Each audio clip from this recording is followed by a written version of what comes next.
হাতে গোনা আর কটা দিন, তারপরই ব্যারাকপুর কেন্দ্রে অনুষ্ঠিত হবে লোকসভা নির্বাচন। তাই তার আগে প্রচণ্ড গরম উপেক্ষা করেই প্রচার চালাচ্ছেন প্রার্থীরা। পিছিয়ে নেই তৃণমূল প্রার্থী পার্থ ভৌমিক। এদিন ব্যারাকপুরের বিজেপি প্রার্থী অর্জুন সিং এর মতো তৃণমূল প্রার্থী পার্থ ভৌমিককেও দেখা গেল সকাল থেকেই প্রচার করতে। এদিন পার্থ ভৌমিক সকাল সকাল ভাটপাড়া পৌরসভার 26, 27, 28 নম্বর ওয়ার্ডে প্রচার করেন।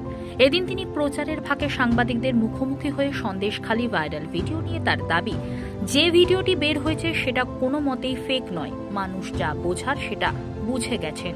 সন্দেশখালীর ঘটনা যে আসলে বিজেপি করেছে সেটা বুঝতে আর বাকি নেই। দেখুন বিস্তারিত। কার করানো আমি জানি না, কিন্তু সন্দেশখালীর ঘটনাটা যে বিজেপির করানো এটা বিজেপির মন্ডল সভাপতি বলে দিয়েছে এবং সারা বাংলার মানুষ, ভারতবর্ষের মানুষ সেটা জেনে গিয়েছে।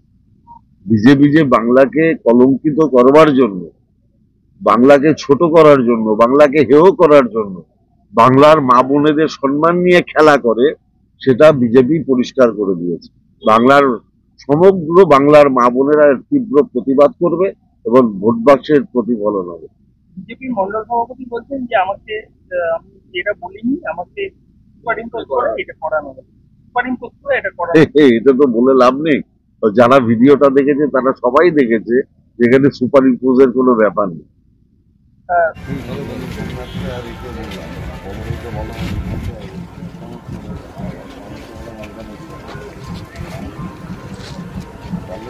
রাজা সুরক্ষিত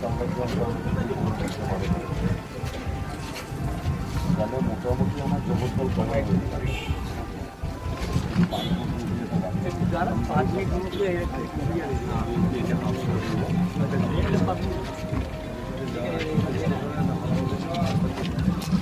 আগে দিয়ে দাও, একদম আগে দিয়ে দাও, আগে দিলে পিছনে আমরা দাঁড়াতেই পারবো না। এটা পিছনে ছিল না, না না আগে সব চলো এই ওরকম থাক সব না শঙ্কর